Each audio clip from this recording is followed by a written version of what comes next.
Okay, and I would like the newest member of RSCVA, Mr. Chisel, to lead us in the Pledge of Allegiance. I pledge allegiance to the flag of the United States of America and to the republic for which it stands, one nation, under God, indivisible, with liberty and justice for all. Thank you very much. We'll now move into our comments from the floor by the public. Item B, Madam Clerk, do we have anyone signed in? No other comment at this time. Okay. Great. We'll now move into the approval of the agenda. Do we have any changes, Mr. Larragetta, to the agenda? Okay, I am looking for a motion from the board. I'll move to approve as submitted. Spivey, and thank you, Mr. Squaga. All those in favor, please say aye. Aye. Any nay? Did you have something? No, I give it the general. Oh, that's okay. Just want to make sure. Thank you very much. And we'll now move into approval of our minutes. Any changes from the committee of the minute? I'm not seeing any. I'm looking for a motion. Thank you, Mr. Squaga. Looking for a second. I'll second as submitted. Thank you, Spivey. All those in favor, please say aye. Aye. Any opposed, please say nay. And that also is approved unanimously. We'll now move into committee matters. This is E1, review, discussion, and possible action regarding Senate Bill 420 and general discussion of the TARG Connect program and potential funding sources. And Mr. Larragetta, we've got our lobbyist here. Or do you want to kick this off for us? I would love Jesse to be great. Okay. Thank you. See, you're. Thank you for that. And we have our friends from Tahoe here too that I'm gonna make sure that are included in the discussion because this was their bill, so go ahead. Thank you for letting me be here. As always, Jesse Wadhams with Law Firm of Black and Wadhams representing the RSCVA proudly legislative session.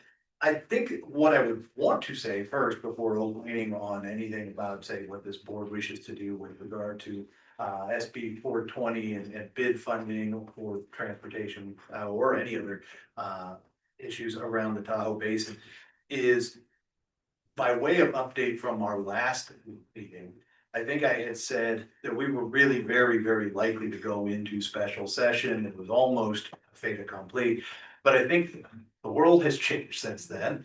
Politics moves very fast, and ultimately what has happened is with the federal funding for Medicaid and other items, what I have begun to learn is that there isn't the level of pressure on things like Medicaid funding, on other items that will sort of force an interim legislative session. At this point, it does appear that the pressure is off with regard to Medicaid funding. A lot of those issues have been pushed to 2027, things like the work requirements around Medicaid, things like the hospital provider tax. So a lot of that pressure on government programs has sort of abated in a way. That does not mean that 2027 will not be I guess I'll use the technical term for rodeo. It will be, but right now that pressure is off. So obviously, so there may be a special session, but it's not as likely as I think it was. All that is to say, your discussion around those items that may be of interest to ask for a potential special or put on a potential call of a special session. Ultimately, that is up to you. I think SB 420 has its read enough about it. It's got certainly its proponents, its detractors, but it's worthy of a conversation. So I would simply say it is less likely that we'll have a special, but I think that's probably my recommendation at this moment.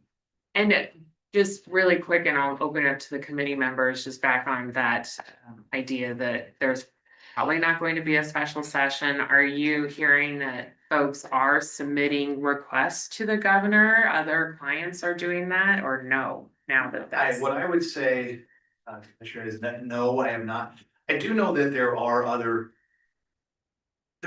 big ticket items that are sort of being talked about within a grand scheme of potential special sessions, but there are things like economic development. You're talking about, I have heard some level of discussion around, film tax, but again, Okay. film tax discussion didn't really take off during the Yeah. legislative session. And I don't think that there are the forces allayed to sort of lay that out at this point. So, there's just, there are other items I have heard discussions about. For those of you that follow the news closely about the end of legislative session, there was a crime bill that was dealing with the Vegas Strip that did not make it through in the last part of the session. There was some other funding around Winter Park in Southern Nevada that did not make it through. So there are some discussions around potential special sessions, but there's not that. I think what I call that sort of keystone component that's sort of putting it all together, that is the federal funding. Okay, thank you for that. Board members, Ms. Bybee, do you have anything? And I know in the interim, none of this can really come to the interim legislative sessions. Do you foresee that this in some form could come back in 2 years for another go at it? Is it something that there seems to be an appetite for or a possibility to do that? Because again, we're looking for that source of funding. You know, legislatively, it's just frustrating. It's frustrating with a lot of bills and kind of the politics that go on down there and why. And sometimes they wouldn't give you a full explanation of what happened to your bill and who buried it or who, you know, how did it. It's a science that you know better than I do, if you could even call it a science. So hard to really It's tell hard, yeah. why it didn't make it through, but I guess my question would be, is it something that could possibly come through, or is that probably for the Tahoe people, because it wasn't your bill, we're following it, Right. but would depend on the jurisdictions that want to put it through again. I think what I would say, Councilwoman, is that when we start to see the interim committees start up, and those usually begin roughly November of this year as they head into the build towards the 2027 legislative session. I don't doubt that this item will get a discussion. But they say that I would defer to the folks from Tahoe that know that what they would like to push. But there are certainly committees that will meet over the course of the interim. And I would absolutely expect that this is going to be one of those discussion items that comes up, because I don't see how we've got to address transportation and all of those components in the Tahoe Basin. So I don't see it as this is not the end of the discussion in any way. Thank you. Thank you, and Mr. Squaga. Yeah, I don't know if I have much to add. I see the value of SB 420. I think my bigger question would be, in the scenario that this were to, let's just say a special session were called. I think there were something like 1,200 bills introduced. I think I just made it rough, just over 600 passed. 80-some vetoes. Right. I think, I'm assuming if I was the governor and you're opening a special session. I mean, it's already a major decision to even reopen and not lose control of the process. Do we really feel there's a realistic interest from the governor? I mean, you brought up the crime bill, which is probably number one, I would assume. That the film tax thing is, I don't know where it falls in there, but is this realistically, are we spinning our wheels? Or are we better looking at 2027? Because I don't even know necessarily how we introduce to gauge interest from the government. That is something, right? That Yeah. I'm assuming he's gonna be very guarded as to what bill. I think they're gonna want to open, if they did in special session, it's gonna be to open it as quick as possible. Yeah. Do the housekeeping, and when I talk about the other 600 bills that went away, I'm assuming there's a number of them that would love to have a chance to have a re-hearing. So I just want to be realistic in our efforts, so we spend our political capital Yes. where it makes sense. Effectively. So that's all. Mr. Squatter, to that point, I think it may be very helpful, just again, and I know you probably all know this, but how a special session works in Nevada. It is very much, it is controlled by the governor. Yeah. The governor sets that agenda. It is by very specific words and phrases the governor will use. So it has to be in the call of the special session. So you don't, it's not vague. It will be a very specific reason it is called. And those will be called out by name. Things like business improvement districts in the Tahoe Basin would be the call of a particular component of a special session. And crime bill on Las Vegas Strip, those sorts of, so it'll be very specific. I just, there are only two ways to call a special session right now. The governor either calls it and sets the agenda, or the legislature can call it by a 2/3 majority, but that has never been done. Still relatively recent in the Nevada constitutional history, so, just want to kind of lay that out. Yes, Mr. Scalabo makes a great point. There are a lot of worthy ideas out there. Absolutely. Thank you. And Mr. Applesar. Thanks, Chair. Can you hear me okay? Yes. Thanks. Members and Jesse, I was wondering, as we ramp up for special, so I guess my question is in two parts. As we ramp up for special, is there a way that we as executive committee can join with our Tahoe partners and propose language that, and maybe it's the exact same language. I'm not sure what our Tahoe partners want to do, but we can bring this in front of the full board and adopt this as an interim priority for RSCVA to assist our team members up in the Tahoe Basin and have them hear the bill during interim. And I guess that's a question to chair as well. Maybe it's an actionable that we move it to our full board as an actionable that we make this a priority for RSCVA and charge Jesse with that. The second thing I would just say on special for everyone to know that while the call of the special has to be germane with the what the governor puts forth, my recommendation is that we keep watching. I'm hearing there's more Medicaid cuts coming. Localities are struggling to make various healthcare adjustments. And I know that I don't need to tell you that, Chair Hill or Councilwoman Bybee. Those are issues you guys are struggling with, but I'm assuming more cuts are coming. That's what we're hearing. So I just think it'd be smart to be prepared because when the special session's called, it's going to go fast. So I don't think we want to play catch up when it gets called. So maybe we can ask Jesse, have you had a chance to reach out to anyone from the Govs team to find out if there's anything, or at least maybe they won't tell us, but at least we can put something in front of them so they have it. So I guess the question is if I reached out to the governor's team. Yeah, I've been in contact with several members of the governor's the team and folks more specifically in and around Medicaid.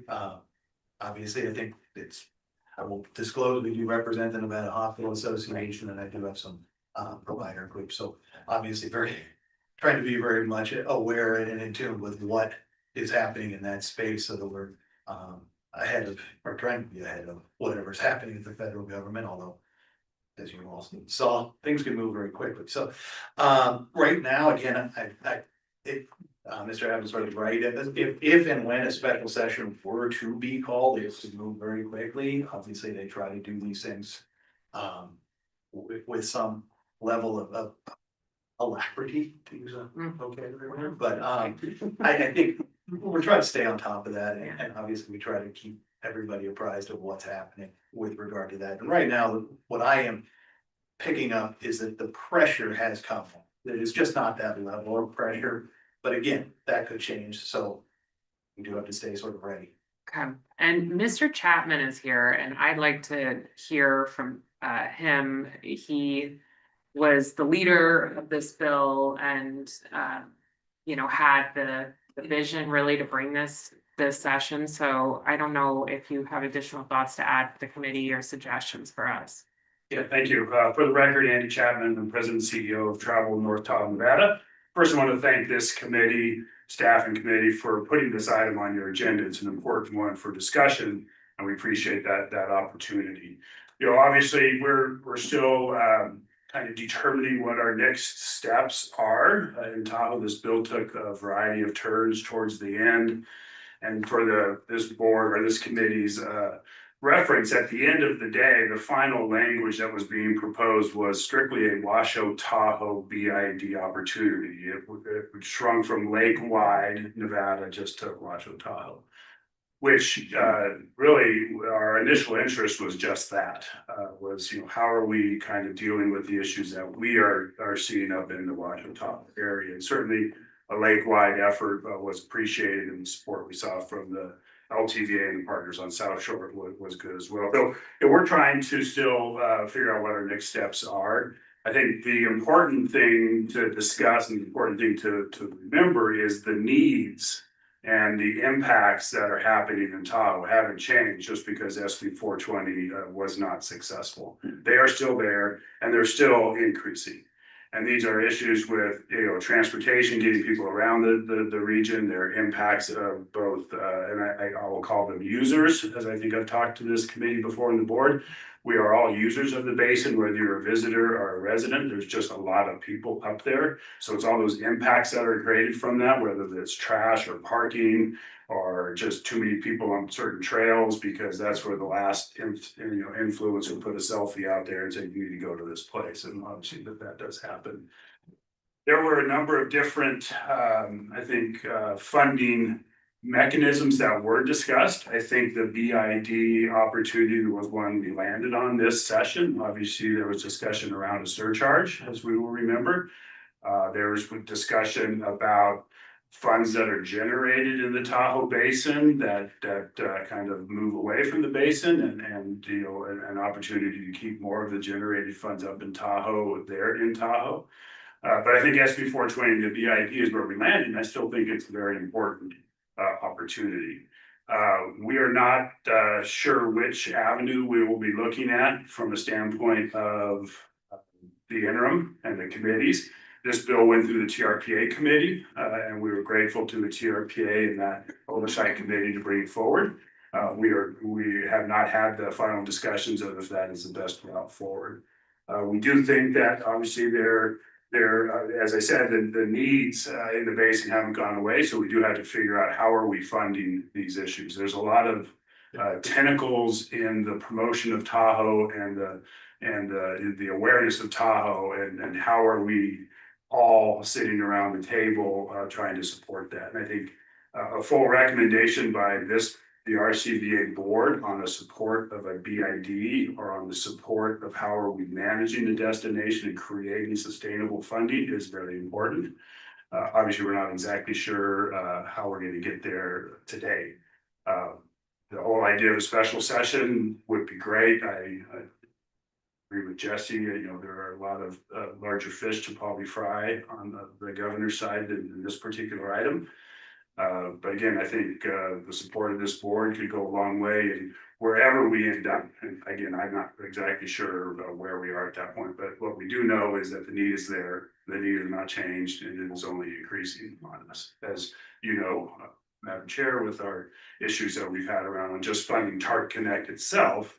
And again, the transportation component of the BID was just one of those areas. There was transportation support, there was user impact support, there was beautification and economic development, which all four of those are still key and are needed. So Yes, that is thank what you. I would say right now. Again, I do support and appreciate the discussions that you're having, and I do think there is an opportunity to get the RSCVA board support behind what we do. And Tahoe is important to all of us, and including you guys around this table. So we appreciate that. Well, thank you, Andy, for all your work on this, and I'm so disappointed that it didn't move forward, and I know you put a lot of effort, and it is a really great mechanism to create funds, local funds that are generated locally, so maybe another stab at it. But I also think it would be great if this board could talk about TART Connect generally too, for the full board to consider, because I hate coming to the board last minute asking for gap funding. It would be great if this committee could say, we understand the importance. We think the RSCVA should put a little skin in the game, for the next fiscal year and then make that recommendation to the full board too. And I think this agenda item allowed us to discuss that as well as part of this agenda item. So, Ms. Bybee, do you have anything to add on that or questions? Just kind of the second half of the conversation to address conversation around where we go now. I would agree. Special session probably not gonna happen, even if it does. Our item is like so far down on the list, it's not gonna consider.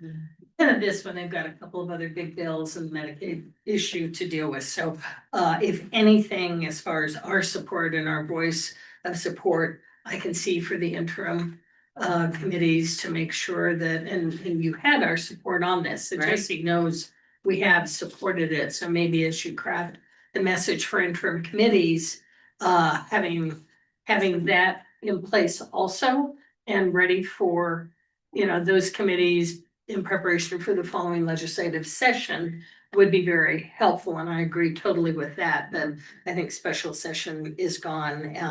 And then on the funding, Jesse, did you want to respond to that? I think, and I maybe just as a by way of suggestion, Councilwoman, is that obviously, and I think Mr. Avlasar hit on it, is some kind of standing policy of the board, I think is, you know, and I would defer to your legal counsel to how to do that in a legislative sort of mandate. But certainly, obviously, we can keep an eye on this, we can continue to push for this, we can watch where this goes, we can support our partners at TAO in any way. So I don't know what that might look like, but shaping a sort of standing policy statement Okay. might be the way, you know. And we at the county, and this is like, for the RSCVA seems like, maybe overkill in some ways, but we had our legislative, the board adopts legislative policies that then our lobbyist can go and feel comfortable when we have not given direct direction on a particular bill to be in support because it generally falls in. So I'm sure there's a statement we could do, a legislative mission statement or something to that effect. It doesn't need to be as detailed as the county's policies, but as a guideline for you, I'm sure you'd appreciate something like that. No, that would absolutely be appreciated. I mean, generally speaking, I just pretty much gather what the mission of Right. the RSCVA is and try to follow that. But I think some of these would benefit from a little bit of, hey, this is a policy focus of us and Right. what that looks like. Obviously, the words are up to you as the board to say, we should be focused on transportation connection to the basin. We should be focused on whatever that is. And then from there, yes, I can say, okay, there's gonna be an interim committee or third party. Excuse me. To sort of say, okay, maybe there's an interim committee or a governor's statement, something like that. Great. Have we not done, I know what you're talking about, we do Yeah. that in Sparks too. And I was trying to remember, Ben, have we set, this subcommittee set legislative priorities? So that we could give, you kind of know things we want, but when you set up those priorities, because I'm on our legislative team for Sparks. It does open it up kind of, oh, all of a sudden this bill came out of nowhere. We didn't know about the bill, but it fell within legislative priorities that we had adopted and gave to our lobbyists and kept an eye on. Not even policy, just legislative priorities. Have we done that?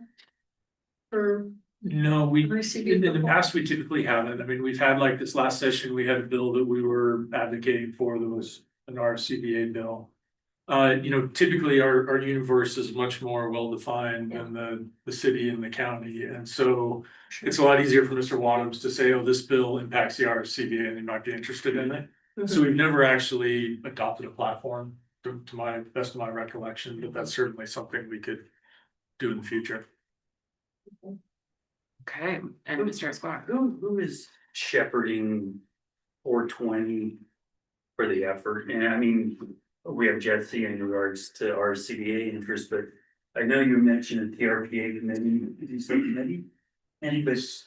Yeah, so again, I just have it for the record, the question on the original bill draft request came from the TRPA Oversight Committee, or the Oversight Committee on TRPA and the Bartlett Lake Water System, which is kind of an odd pairing, but so that's the committee that the bill draft request went through, and we were successful in getting the bill out of that. So it was a TRPA, and you know, with our and TRPA worked very closely with us and Tahoe and the partners around this.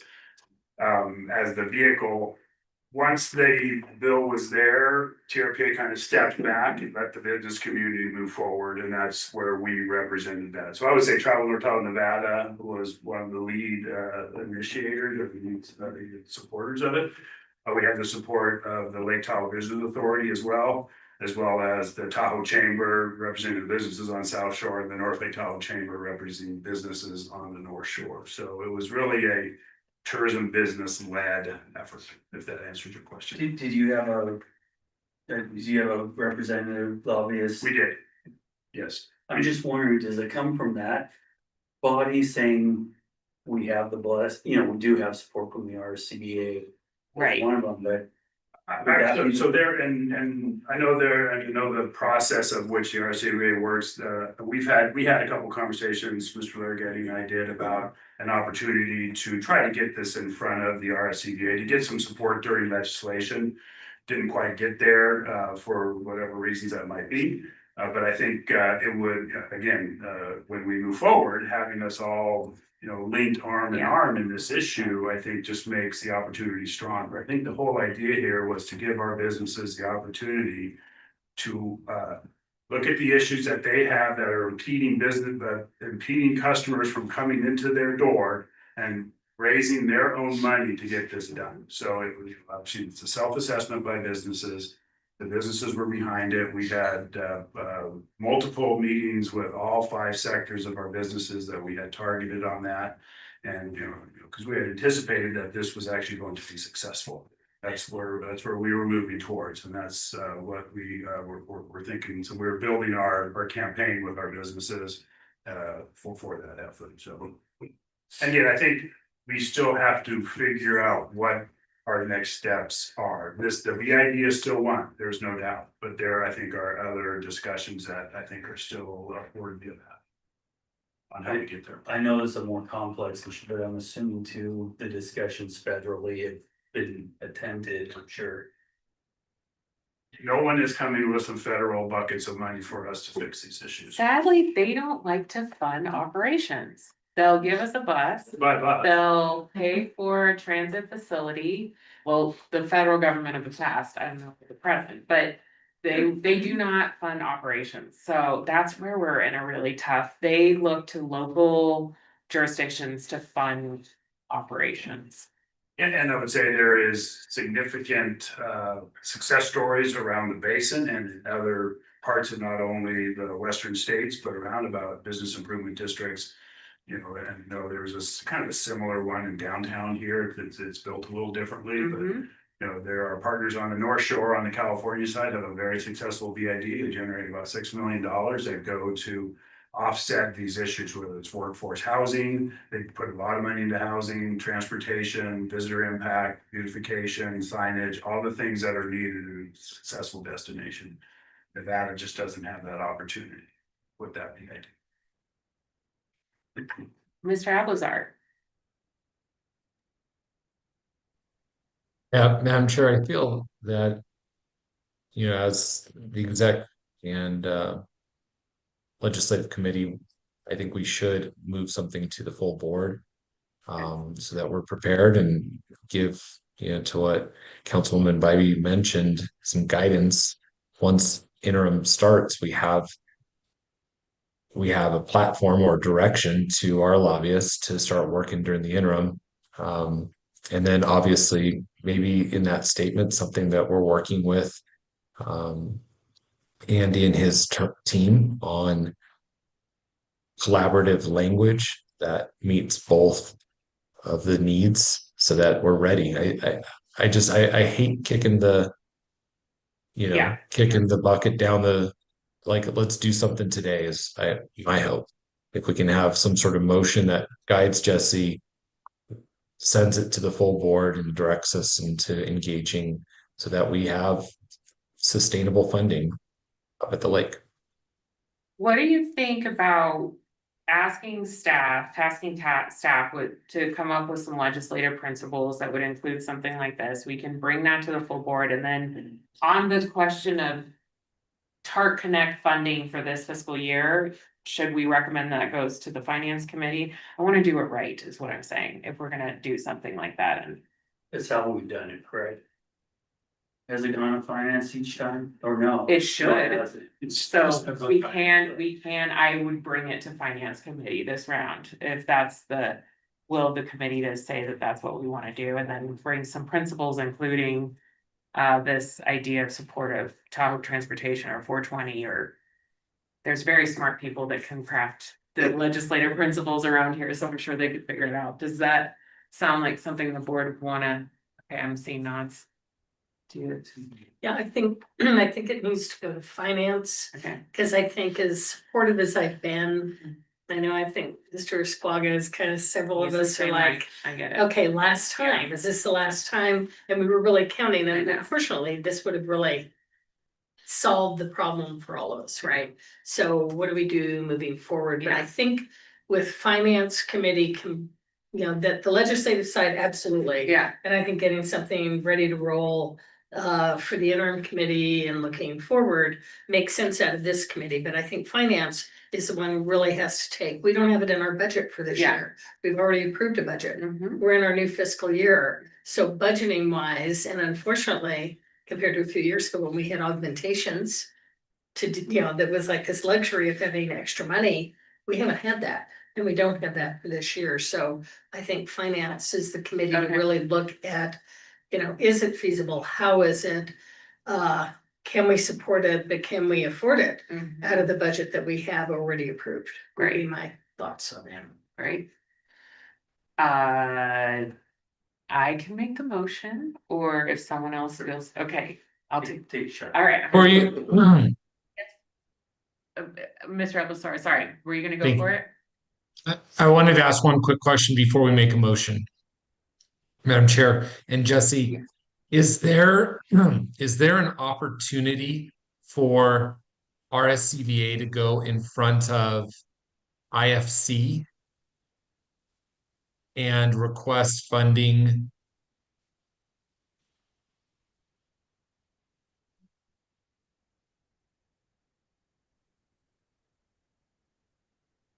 Yes, I'll take a stab at that. The answer, I don't know the answer to that. I would have to look that up. I just don't know how, I don't know either. And so maybe we could talk offline. But Madam Chair, my thoughts are maybe in the motion, we also direct Jesse to explore IFC as a possible funding Okay. flow through as well. Do you see what I'm saying? Yeah, like other state funding sources. Yes, And that RSCVA can come in front of them as a request. right, Let's see, can you clarify? but interim finance committee, the problem is, I don't think they have any money, but. Yeah, because the county, we've been begging for some foster money from them and. Anyway, and some competency in the jail, and we may be able to get on an agenda because it didn't get through in the interim committee, so I think it is desperate straits, but I love the thinking outside the box. Yes, we should task with like looking at other potential funding sources, certainly.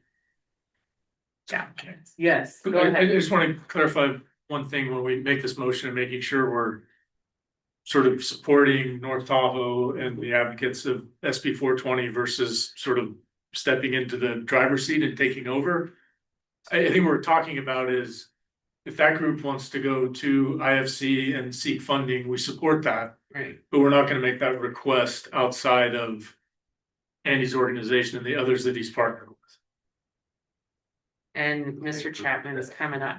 Thank you. I just for the record, and I think that's a great point, Yeah. because we are still determining what next steps we think would be most appropriate, and there could be a variety of menu items that we may want to be discussing. This is still one of them, there's no doubt about that, but I think that is a kind of a key component that it's really, what are the businesses in Washoe Tahoe, what do they need, what are their interests, what are they willing to do, and what are we interested in? So I think that's a great point. I just would like to put a cap on that, so thank you. That's great. So, let's see if I can get this motion going. We are looking to have, staff draft up legislative principles that the full board can approve. It would include supporting, Tahoe initiatives and, including transportation. I don't think it would specifically call out 420 because it's more of supporting our partners, you know, the issues that affect tourism up there and some other things that I'm sure our staff want just for legislative principles in general. And then also to bring the TART Connect funding back to the Finance Committee for consideration for this fiscal year. Am I missing The anything? interim, what will, that our support, I mean, it's a different thing from us setting up legislative priorities, I think is important. Yeah. But then, whatever support we want to include our voice, and I would agree, Andy's group needs to be the driver. But what can we, as this organization, our voice to a legislative interim committee to voice our support for whatever, wherever they go, that we're gonna be supporting that. So I think that's important if we're looking at the interim. Yes, and direct the our contracted lobbyists to follow those principles in the interim as well. That we adopt as a board. Does that sound close to it? Okay. Ben, do you like them?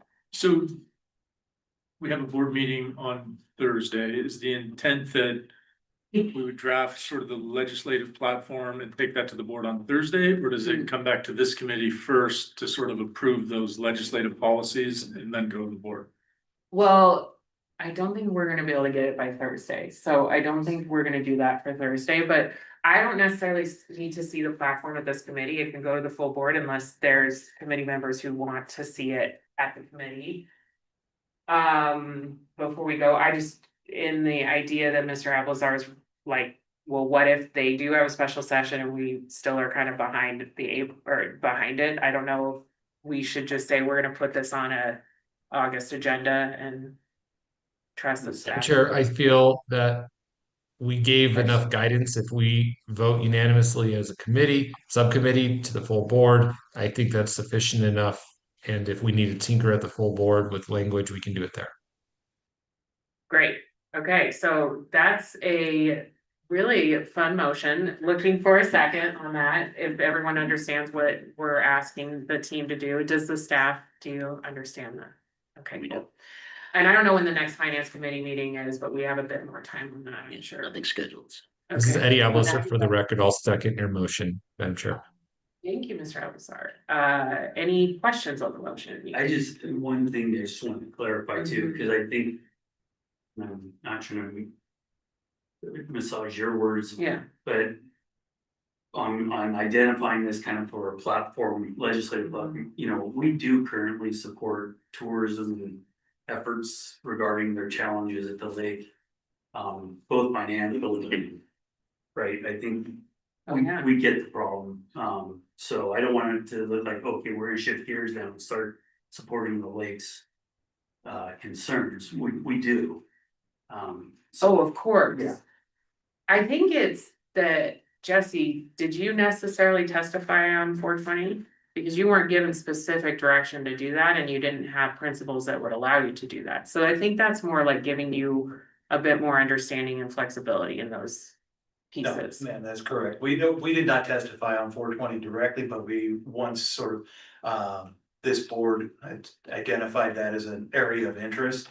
We did continue to monitor and would update you guys as the meetings occurred, so. To the again, those things that we would want to engage on, I always do bring them to you guys and say, hey, this is a bill that is going on. For example, one that was not one of ours, AP 333, which had to do with the Livestock Event Center, making sure that your team was aware of what was going on and that we were in communication with the proponents. So something like 420 or something like things that could get outside the wheelhouse of focusing in on for lack of a better way of saying it, the heads in beds and tourism promotion. Obviously a little bit more direction on what to specifically engage on would be useful. And obviously to the extent that we start crafting that with staff here, would be very much in part of that. Okay, Okay. okay, I think putting it to staff and Jesse, I think we're all clear with the direction.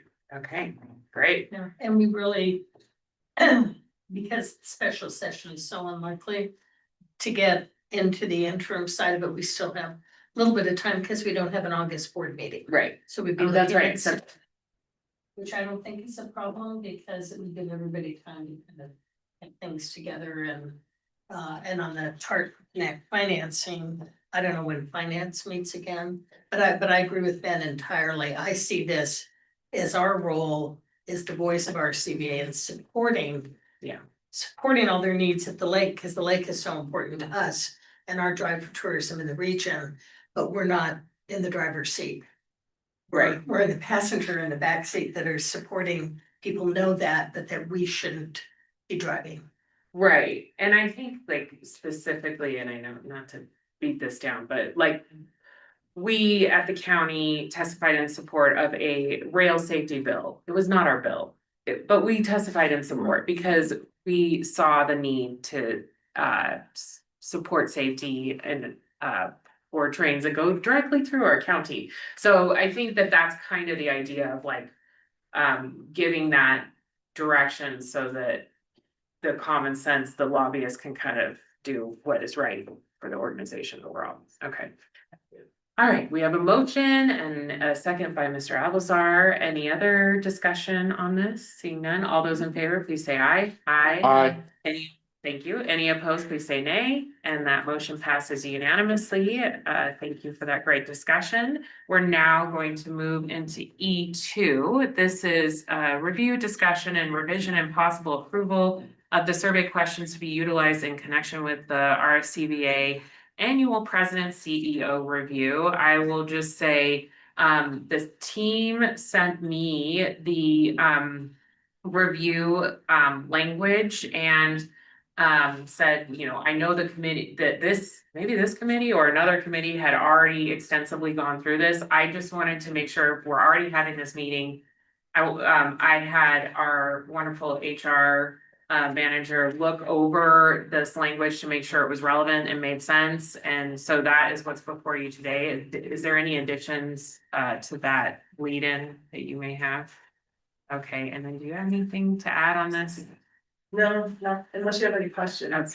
Okay, so I guess I open it up to the committee to see if there's any questions on these survey questions. Or changes that you want to make on the review. And then when would the review go in? Would it be? I can speak to that. Great. This is Molly Rezak for the record. So under the CEO contract, we have attached as an exhibit the CEO review, evaluation, and compensation policy. As part of that policy, there's kind of a two-step process. There is the review. That is what these questions go for. So how that works is that the CEO does a self-evaluation, executive staff does a review based upon the questions that we have here. And then there is board feedback as well through a survey, like through SurveyMonkey. Once all of that data is gathered, all of that information is provided to the board. That's when the board does their survey, we get their survey results, we put all of that as part of the packet, and the board under statute has to conduct a review during a public meeting. Given that time frame and kind of where we are, you always have to wait until the end of the fiscal year. You have data, you know how the full year is gone before you can really start this process. So we anticipate having that review in the September board meeting. You can also conduct the initial review here at this committee if you so desire to. And so that's kind of how that timing will go. Just so it's out there too, there's two parts to it. There's also the bonus section with respect to that. That really doesn't have anything to do with these questions. Those are those incentive goals that are already determined at the beginning of the fiscal year. by the board. They're weighted. And then basically you go through, did those goals, were they met or were they not met? And that's the next agenda item. And so those are kind of the two different portions of the review. Thank you for explaining that. Sure. So, Ms. Bybee, do you have any changes or questions or I additions? don't think so. I guess clarification, Molly. So, is purple is where we made the changes. That's all. That's red line. Yeah, so the Red purple line, line, it's red purple. line, but it's purple. Line. So those, the red lines are what, so thankful for the expertise here now that we have a director of HR Yeah. that has this background. And she was able to go through these and really clean them up, make them more consistent with how this should be. Based upon her experience and everything. So so those are the recommended changes from Lori Taney. Okay, and so the first ones we get that are in the red were how it was the cleaned up version. Yeah, so there is a clean versions because it's easier to read. Those encompass her changes as well as a red line so you can see what was changed. Yeah, that was kind of my question, and I really appreciate your expertise in bringing in, having an HR director who's done a lot of HR to give us stronger guidance and really, I think the questions are really good. I think they really cover all the things that we're looking for, so I appreciate the cleanup for sure. I agree. Thank you, Mr. Squadro. Okay. Mr. Abelsar, do you have anything? Not from my end. Thank you. Okay, so thank you all, and I appreciate having the blessing of the revised questions. So do we need to bring this to the full board for approval? Is it, when are we bringing? Thursday. Yep. So Thursday. So do we need a motion from this committee that we have approved? Yes, we do. A motion to recommend Okay, approval approval of the for changes to the board. questions. Okay, looking for a motion. So we'll make a motion to Thank you approve. very much. Looking for a second.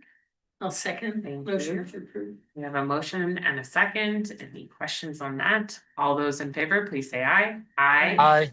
Aye. Any opposed, please say nay, and that is approved unanimously. Thank you, everyone. We'll now move into E2. This is review, discussion, and possible action regarding the RSCVA President and CEO, Mr. Larangetta's goals and objectives for fiscal year 24-25 and possible recommendation of a bonus based thereon. And we have gone through these goals, and I'd love to hear more direction about what you want us to do today on this. Oh, sure. So you'll recall just what, a month or two ago, you went through these to see kind of a status of where we were with these goals. You did that in order to develop new goals for this fiscal year that we're currently in for 25-26. Now is the time we are at the end of the fiscal year of 24-25. We have results on those goals that are now final. And so as you know, Mr. Laragetta can go through what the achievement of those goals are. But generally speaking, you weight those goals, you make those determinations when you set those goals. And you say if this goal is achieved, it will be paid at this percentage. And so that is where we are now to determine what the overall results were and make a recommendation for the appropriate bonus. The bonus amount under the contract is 10% for these goals. There's an additional discretionary amount available to the board at 5% under the contract. But that 5% is completely discretionary. It can be about these goals. It could be about anything. Great, thank you so much. So, Mr. Larangetta, I'll have you take it. Thank you, Madam Chair. Mike Larry, for the record. If the chair would be okay with this, what we would like to do is similar to what we did at the executive legislative committee meeting last time, where we had the department heads go through their respective goals from their department. So they will go through the goal and then how we finish for the fiscal year. Wonderful, yes, that would be great. Thank you. And there's 7 goals in total. So, McGinnis, all right. John McGinnis for the record, Vice President of Sales. First, I want to thank Mr. Laragetta. I know it's not easy sometimes coming into positions where there is major changes can be made. It can be a little bit, it can make things interesting, but I want to thank Mike for his guidance, his leadership, and definitely his patience and answering a lot of questions from me my first year. And so we are pleased to announce that the first goal was for our group segment to produce 261,122 room nights for the year. And we came in at 109% of our goal with 284,563 room nights. So bravo to the team. And that's goal number one complete. Any questions for Mr. McGinnis in the committee? One, and kind of missed on my part, even going into the 25-26, but we don't break the goal out correctly as far as new business or retention. Again, Mike Larry, for the record, thank you, Mr. Squaga. So we do internally, as it relates to looking at merit raises for the team, break it out, new business to repeat business, but it wasn't specifically a goal related to my goals. But something to consider. Yeah, I do think, and again, I'm going Yeah. out. So it doesn't, but and it's not to. I think that it's not that one is more important than the other. I think you always, you've got to be servicing, right? For people who read book, you've got to be doing a good job, but it's also just putting the spotlight too on what are we doing to attract that next wave into the pipeline. And like any good business, right? You're yielding the thing. There's business that we might have booked 20 years ago that we wouldn't. You're yielding up, hopefully, Yes. to new piece of business. But I just think, and again, kind of missed even for the next wave of goals. But I think going forward as a board, we ought to be at least be discussing what's new. And I'm glad that obviously you have it internally. Yeah, we do track that. Again, Mike Larry, for the record, what we'd be happy to do if this is something the board and the committee would be amenable to is perhaps on a quarterly basis, John can provide the update in terms of what the business that has been contracted, what percentage of that is new versus repeat. Great, that'd be great. Okay, yeah, and we didn't obviously put it as our next goal, but I think it'd be interesting to have the data and then we can see if there's future goals to make on that. So that's a good point. You bet. Anything else? Okay, and great work. Yeah. And yes, welcome to the team. I know you love it here and I can tell, so thank you 100%. for putting so much love into Reno Tahoe. That's awesome. Absolutely. Got a great team and they are hard charging. So, and I think with the numbers, I'm not going to quote them off the top of my head right now, but I think you'd be very pleased to see what is new, what's coming to the market from this team. Awesome. I guess we're in goal 2. Fantastic. Thank you, Christina Ernie. Goal number 2 and the first goal for marketing was to achieve an average paid media engagement rate of 5% or higher by the end of the fiscal year. This was an increase over fiscal year 24. And just as a reminder to the board, this was the first year that we had gone from an impressions-based media campaign to very much focusing on an engagement rate media campaign. And we worked with our agency partners to set this benchmark. They compared national averages. And we did, as you can see, very much achieve this goal at 17.1%. We really hyper-focused on engagement this past year and the efforts certainly paid off. So we did achieve that goal. And then moving into the second marketing goal, if there are no questions on that one, we can address them also together, is to achieve a partner referral per user rate of 0.14 or higher for the end of the fiscal year. Again, this was an increase over fiscal year 24, and we did achieve this benchmark at 0.141. So this is the rate at which users on our website, visitreno.com, get referred to our partners. Partners, as a reminder, do include lodging, things to do, and restaurants. So we were very pleased to see this was a very aggressive goal, and we were very proud of the team and our agency partners for being able to achieve this. That's great. And to the board, any questions on the marketing goals? Not hearing any. I heard just locally though that people feel more connected to our work at the RSCVA, and so I think that's reflected in. It's great to hear. Yeah, definitely a team effort, and it's been a big focus this past year. So That's right. yes. Okay, we'll now go into goal 3. First, we're gonna pass it over. Just Just so really sorry. Media placements to Ben, Sorry, sorry. Yeah. I apologize. Goal 2. Ben. Goal 2. Ben McDonald, Senior Director of Communications and Public Affairs. The final marketing goal relates to earned media placements, which are a direct result of public relations efforts.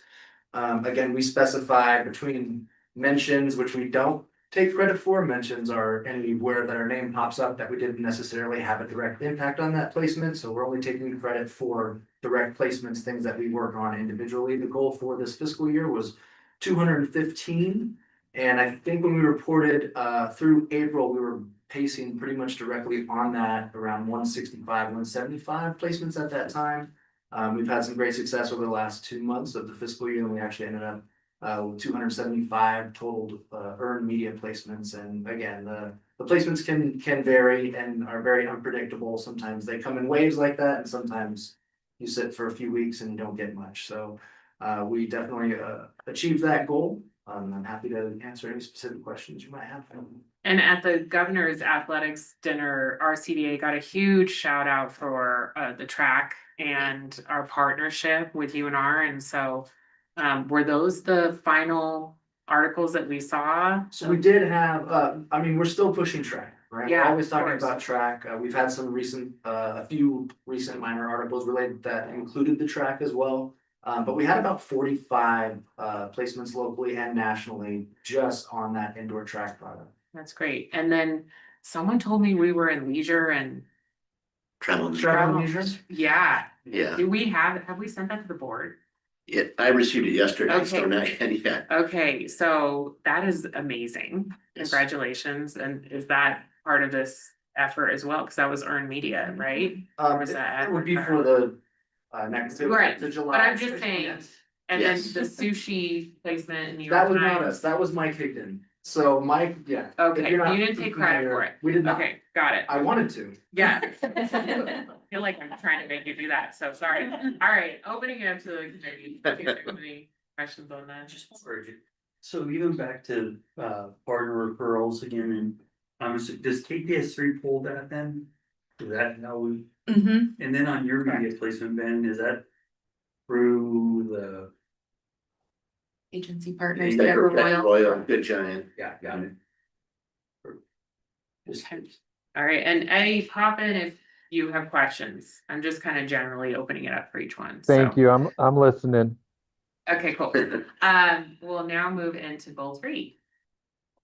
RD matters for the record of the goal of number 3 was to produce 634,110 cash room nights.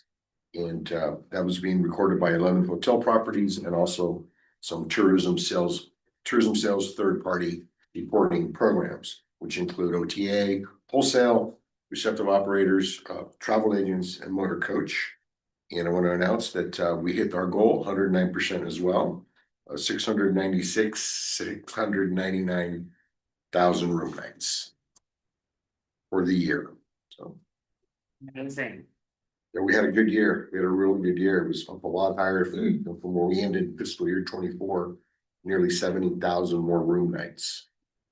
And We want to continue that on. That's right. Next fiscal year or this fiscal year. ours higher next year. It's by- So Art, do we have on that same note as the other rooms, do we have that breakdown of new business and recurring? That Does particular that break down or segment not? doesn't break out like that. Yeah, Okay, so these are all, by Mike Larry, these are, I'm sorry, these are all individual reservations through the various channels. So it would be, Like really- booking.com. it would be nearly impossible to look by a name search to see if they were repeat visitors. got you. Yeah, yeah. Okay. Groups is a little bit more black and white. It's easy. Perfect, thank you. Good job. Yes. Anything else? Questions? I'm assuming bowlers fall in groups. They do. Right. That's okay. correct. Yep. Now with that, Mr. Squaga, there could be some bowlers in here. There could be some bowlers that decided to, Right. they want their Marriott points or what have you. Yeah, and the more I'm on this board and dig into these things, that's a certain type of traveler that is we're trying to reach as well with this. And so and we want to continue to grow that because maybe it's a new traveler to the region that's just Exactly. trying to find a deal. So Well, even the business travel, right? The Yeah. corporate. If you look at, I think where you're going with this, Mr. Squag, is when you look at the breakdown of the production by segment through the areas that Art and his team oversee, you'll see that business traveler, which is generally paying a higher rate because they're booking through the GDS, Right. is growing significantly, Yes. which is a result of economic development in the region. A lot of those room nights are going to the limited services properties, which creates compression in the market. It helps everybody. Yeah.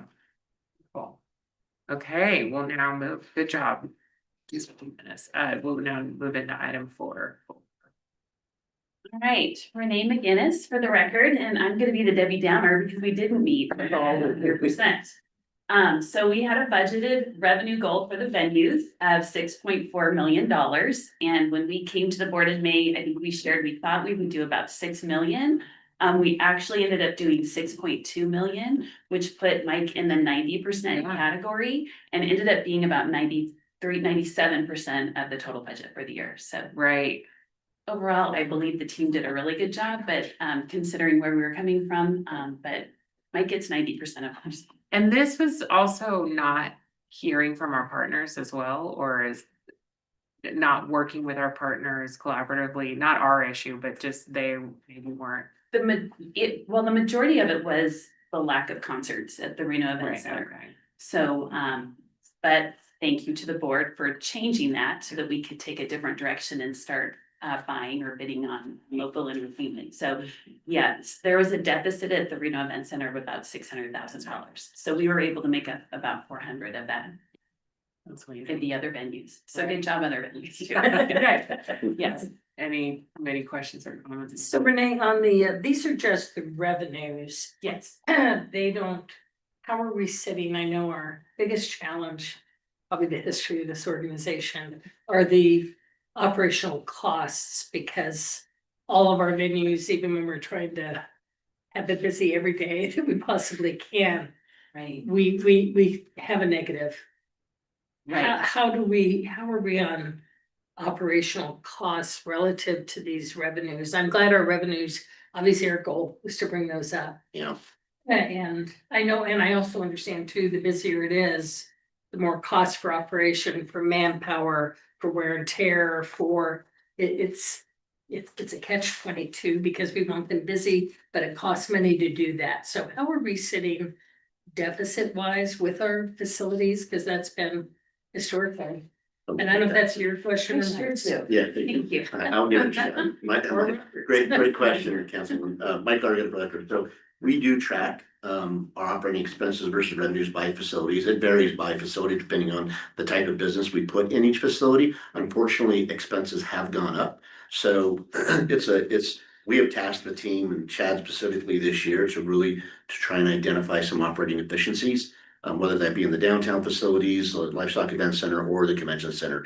We just need to be very specific about what are the opportunities where we can save money. I mean, obviously, going to more green opportunities and sustainability is a focus, but it's just, this is a battle that we will get better, but we will probably never win. And unfortunately, as you know, you can probably be on one hand or less the number of facilities that operate in this country that actually operate in the positive.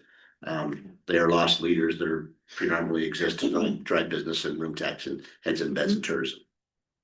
Right, and at the end of the day, I know that's when you look at that sheet, it's like Stephen talking about your ballroom, and you lose money on that, but at the end of the day, for us too, the room tax revenue, the overall economic impact they bring in really offsets that, but we're never gonna make money on our facilities. Right. We're gonna hope that we don't lose as much, and then we can generate enough on the other side for room nights and overall economic impact is the goal, and we need facilities to do that, so. Correct. Okay, perfect, thank you. You have anything? And just, this is more a side question, Mike, on the track of, what are we forecasting into this upcoming? So for this track season, which crosses over into calendar year 25 and 26, we currently have 12 meets on the books, which we had 8 last year. We still have 3 weekends open. The dates are a little bit challenged, but not to put any pressure on Shelley Fine and her team, but we're hoping to get at least one more here. Great. Nice, yeah. Yeah, absolutely. Okay, if there's nothing else, we'll move into goal 5. Okay, Madam Chair, I'll take goal Yes. number 5. Thank you, Mike Larigetta, for the record. This was, as this committee knows and the board knows, was a priority to your point, your comment earlier. Thank you for us to really get out as an organization in the community to educate people about what we do, why we do it, why we exist, how we're funded, how we can be an asset to them. And so we tasked ourselves with 20 activities per year locally, and happy to report that the team achieved 47 engagements over this last fiscal year. It's great.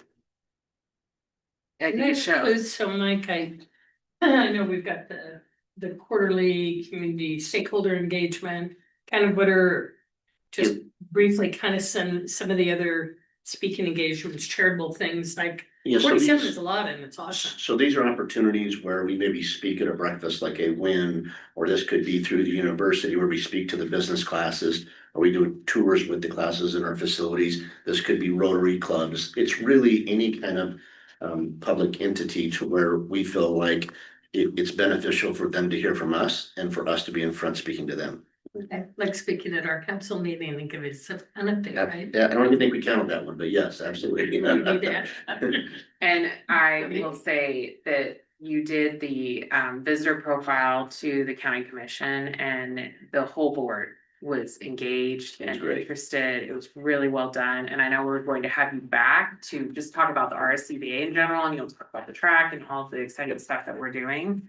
But it was a really great opportunity to talk about who comes to Reno and really challenge the board to think about how we can make the destination better ourselves. So thank you. Yeah, and thank you for the opportunity. I mean, we were very pleasantly surprised at the engagement from the board, so that was great. Mhm. It was really good. Yeah, that you did the same thing for us and the rest of the council's kind of like, what? What? Yeah. You know, because we're in this, being on this board, but I think it was a really great opportunity for our council and mayor, but then people who go to YouTube and watch our meeting. It was really valuable information that I think did engage people or keep them, things that they didn't know it was great. Yes. Thank you. Do you have anything? No, to piggyback, even your comment on, I don't know, this restaurants feeling Yeah. bored, but I do, I think there's. And kudos to you and I know it's you and your team. Definitely. Checked off 47 different engagements, but it's all part of that. Tourism is one of our main pillars, right, in the industry, so I think getting the buy-in from everybody, I think you've done a great job that way. Thank you.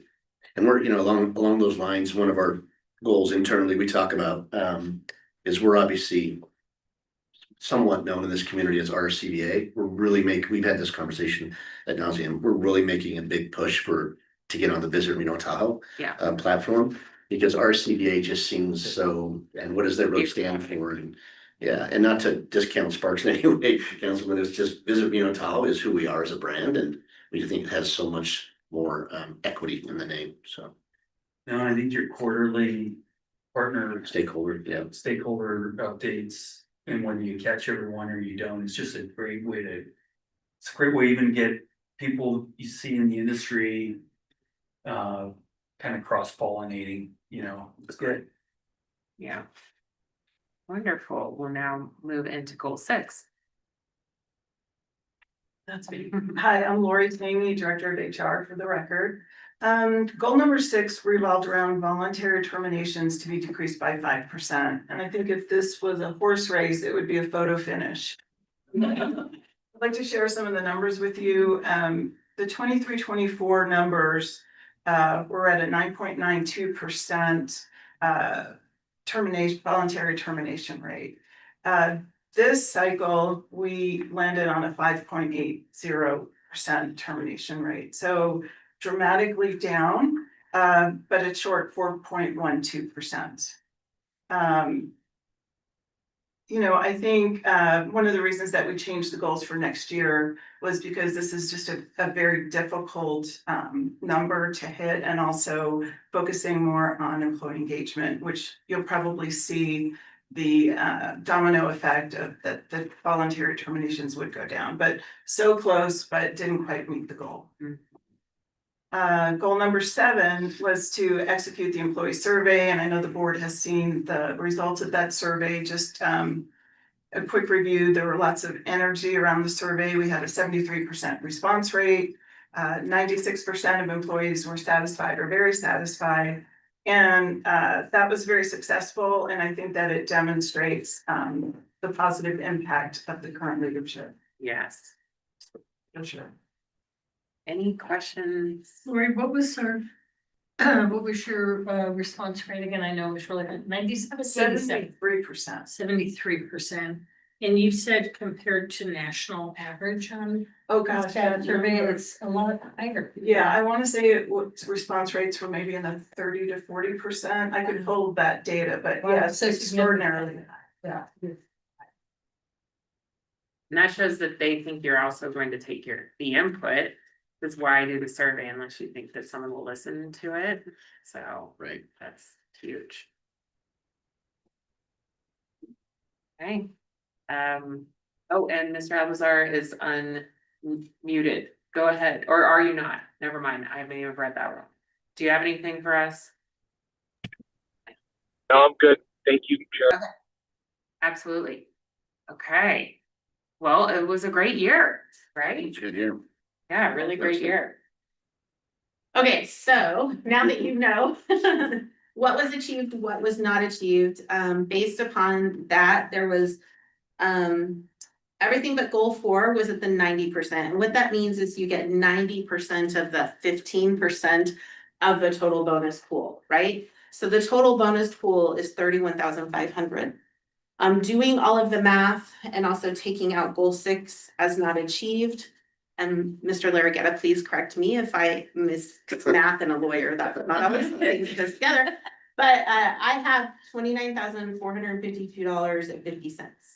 That the same. I honestly didn't calculate, but I'm sure that's correct, but I can do that. So maybe any motion, just confirming the math, like that we, you know, with Or 52.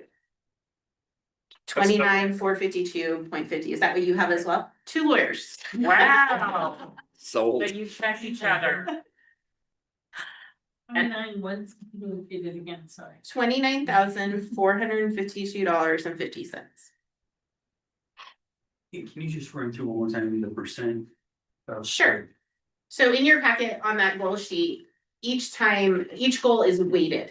So you have the bonus pool, which is 10% of salary, okay? There's a lot of percentages running around. That bonus pool is 31,500. So for goal number 1, 20% of 31,500 is 6,300 earned on that goal. 10% on goal 2 is 3,150. 2B is another 10%, 3,150. 2C is another 10%, 3,150. Goal number 3 is at 15%. So that's 4,725.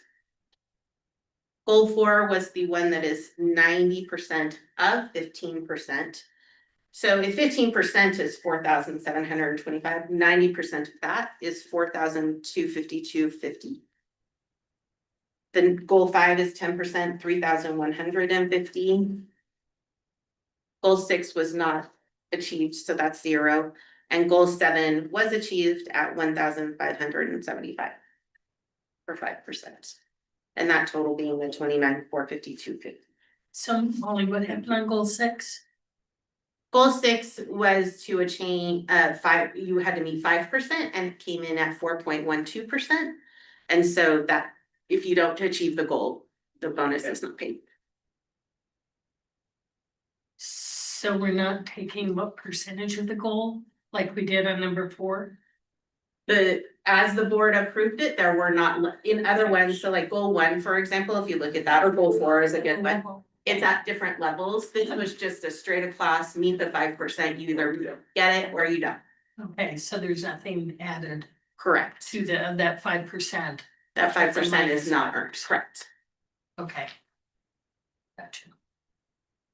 Well, for the county, whenever we do our managers review, you know, I never exceeded a 10% bonus, but we look at the bonus as part of that performance and. I certainly think this is very reasonable. The plus, this 15,750 is discretionary bonus. I need a bit more history from you two. About when we've done that, just to be fair and what that looks like, for the history of this board. If we've awarded that discretionary before and what that has looked like. So actually, let me Yeah, give you go a ahead. little bit of history. That's who I want. We did not have, so this was a part of this negotiation of this new CEO contract. The previous CEO contract, bonus amount, and please, anybody else who was here, correct me, because I don't have it in front of me, but my recollection was that it was at 30% of bonus, so there was a significant reduction in the incentive bonus, but the board also wanted to give that 5%. For discretionary bonus, and there's two ways that that can be, that it's fully discretionary with the board, if you wanna hand it out as part, if you do or don't, as part of, you did a great job on these goals, we're very proud, we love it, we're gonna give you additional, you can also, you have a second, there's a review that will occur in September as well, it can also be done as part of that overall review. If the board chooses, again, it's solely in the discretion of the board. Right, So we've never had a discretionary person like that. okay, But it's always compensation if there have been times in the past where even if it wasn't a contractual obligation, there was no language related to a discretionary bonus. That the board did choose to give a discretionary bonus because it's at the discretion of the board. we're allowed to do that. 100%. Okay, well, As we changed that, Molly, from the last CEO, we had the bonus, which he earned by our measurements. And then the merit increase, we didn't, which was like. Those are two very different items. Merit Yes, increase the is merit. not a bonus. Those No. are merit increase Right. increases salary. And so it's a completely separate discussion. Right, and yeah, which these are, is the 5% merit? No, this is a 5% discretionary Discretionary bonus. bonus, so we took the merit out. That's no. Merit is just how, merit is an increase to salary. So if you look at it when somebody gets their review Gotcha. and you're doing a great job, we really appreciate it. We're going to increase your salary. So think of it as salary base compensation. Bonuses, this bonus program is related to incentive goals that you have set forth. Okay, we don't do an automatic merit then. And We as do part of the not do an contract. automatic That's merit something with that the we'll CEO. discuss in September, is what you're Correct. saying, okay. Mr. Squaga. Yeah, no, and I don't wanna reopen the whole. I think this was a reset, just see how Yeah. it's structured, right? And That is correct. discretionary last time, which I felt wasn't so much discretionary, it was pretty much if you check these boxes, so the definition of discretionary kind of went out. I think that, how I almost see this, and tell me if, the group's comfortable with this.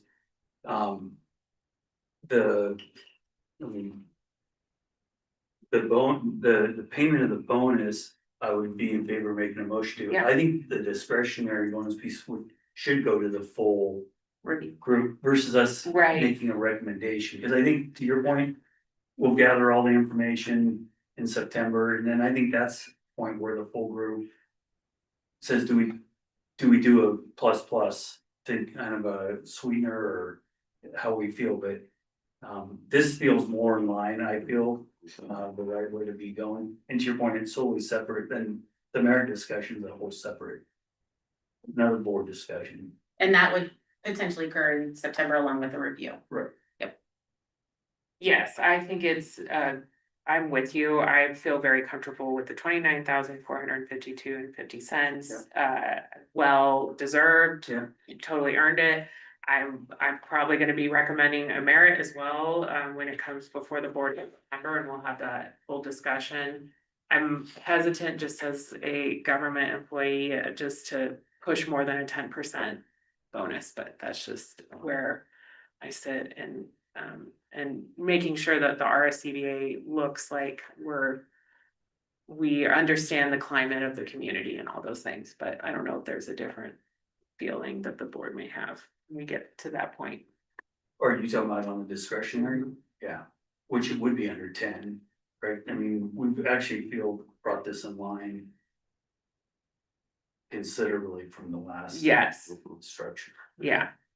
It would not be if we did, I mean, a little bit under 10, right now, this 29,000 is under 10, but not by a ton. Right. It's by a few percentage points. So, but you're right, I think that's a good discussion to have as a board, have consensus as a board. I mean, if I understand, did you say we were at 30% discretion?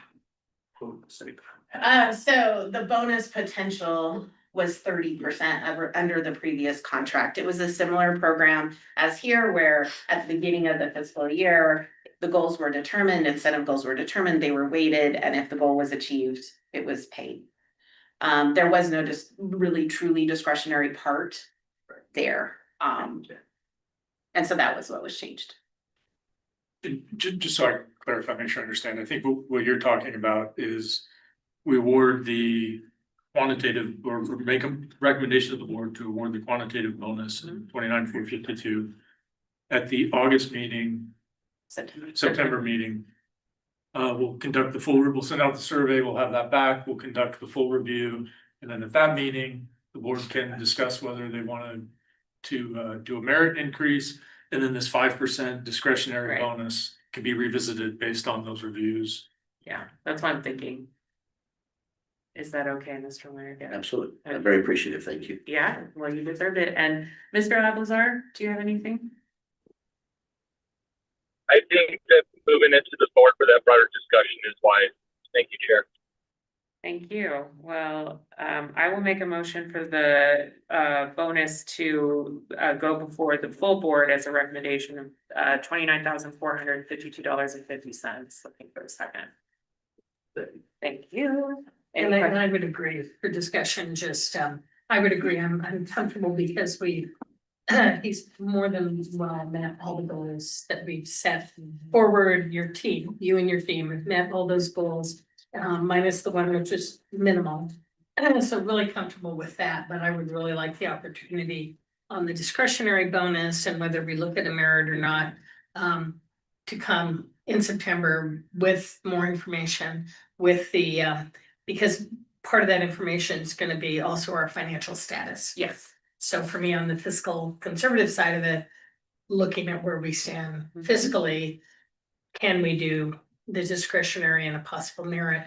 And we'll have more information to make decisions in. So I'm comfortable and support the motion. Thank you. And to add on to the comments, when I was, I guess the second professional job I was hired for, the gentleman who hired me said, I think the key thing to hiring anyone is that they can do the job, but the second question is, will you like them while they do it? And I do enjoy working with you. And so thank you for being such a great leader to the team. I can tell the team is really gelling, and also just working with the board. It's been a pleasure. So congratulations. Very much. Likewise. Yes, a motion and a second. Any other discussion from the board? Seeing none, all those in favor, please say aye. Aye. Any opposed, please say nay. And that motion passes unanimously. We'll now move into our final comments from committee members and or the CEO. I'll open it up to you, Mr. Larraguetta. Do you have anything for us No, today? just again, Mike Larraguetta for the record. Thank you for the comments and the feedback. Very much appreciated. This clearly is a team effort, right?